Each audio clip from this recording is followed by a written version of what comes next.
और उनका हम उन्हें इस्लाम से खारिज करते हैं। इस तरह वसीम रिजवी को कर दिया था। हम तो वसीम रिजवी ऐसे लोगों को नहीं रखते अपने धर्म के अंदर, तो उन लोगों को क्या रखेगी जिसके अंदर प्रॉफिट मोहम्मद ने कहा है कि अगर कोई यहूदी भी आ जाए, हिंदू भाइयों की तो छोड़ो, जब इमाम ज़ैनुल आबिदीन जो हज़रत इमाम हुसैन के बेटे थे, जब करबला में इमाम हुसैन और उनके 72 साथियों को शहीद कर दिया गया, तो उसके बाद एक यहूदी उनके दस्तरखान पर आता है और इमाम ज़ैनुल आबिदीन उसको पानी भी पूछते हैं, उसको खाना भी खिलाते हैं। तो वो यहूदी कहता है कि क्या तुमने मुझे नहीं पहचाना? तो इमाम हुसैन के बेटे ने कहा कि वो तेरा दस्तरखान था जहाँ पर तूने हमें मार दिया था, क्योंकि वो आतंकवादी था, यजीद था, वो आतंकवादी था। लेकिन प्रॉफिट के बेटे ने, प्रॉफिट के नवासे ने उसको इज्जत दी। तो मैं तो उस धर्म से ताल्लुक़ रखता हूँ, उसको मानने वाला हूँ, उस प्रॉफिट मोहम्मद को मानने वाला हूँ जो दुश्मन को भी अपने घर आए, दुश्मन को भी इज्जत देता है। तो मुसलमान का तो उससे कोई ताल्लुक़ ही नहीं हो सकता है।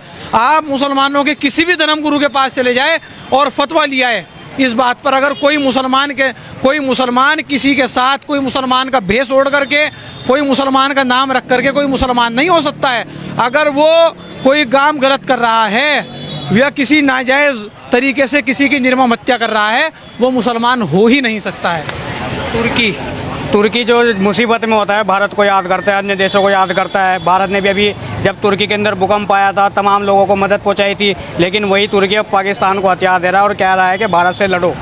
ऐसा है भाई, पहली बात तो तुर्की का सवाल आप मेरे से मत पूछो, लेकिन अगर तुम तुर्की का सवाल पूछ रहे हो, अगर मेरे हिंदुस्तान के ऊपर कोई भी आक्रमण करेगा, चाहे वो तुर्की हो, चाहे वो इराक़ हो, ईरान हो या 57 मुल्क हो, अगर वो हिंदुस्तान के मुसलमानों की या हिंदुओं की या सिखों की या जाट मराठाओं की 36 बिरादरियों की निर्मम हत्या करेगा, तो हम उसे बिल्कुल भी नाकाबिल बर्दाश्त कर देंगे और उसे जो है जूते से रगड़ने का काम कर देंगे। तो क्या आप तुर्की के प्रोडक्ट का बहिष्कार करेंगे? हम तो, तुम फ्रांस के प्रोडक्ट का बहिष्कार करोगे?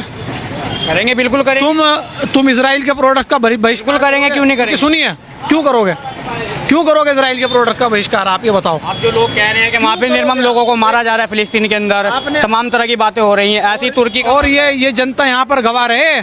आप इस बात को काटना मत, बिल्कुल भी मत काटना। आप इजराइल के प्रोडक्ट का बहिष्कार करेंगे? हाँ करेंगे, बिल्कुल करेंगे। क्यों करेंगे ये बताइए आप? वहाँ पे जो फिलिस्तीन के लोगों को मारा जा रहा है उसको लेकर। हाँ, फिलिस्तीन एक मजलूम देश है।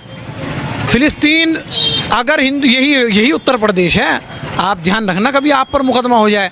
ये उत्तर प्रदेश है जिन्होंने भी फिलिस्तीन का मजलूम लोगों की आवाज़ उठाई है, उन पर योगी जी की पुलिस ने मुकदमा करने का काम कर दिया है। लेकिन इजराइल ने अपना बदला लिया था, 1200 लोगों को मारा था फिलिस्तीन ने। सुनिए, एक मिनट पहले पूरी बात सुन लीजिए, क्योंकि मैं एक मुसलमान हूँ और मैंने आपको कहा मैं प्रॉफिट का मानने वाला हूँ। अगर मेरे हिंदू भाई को या मेरे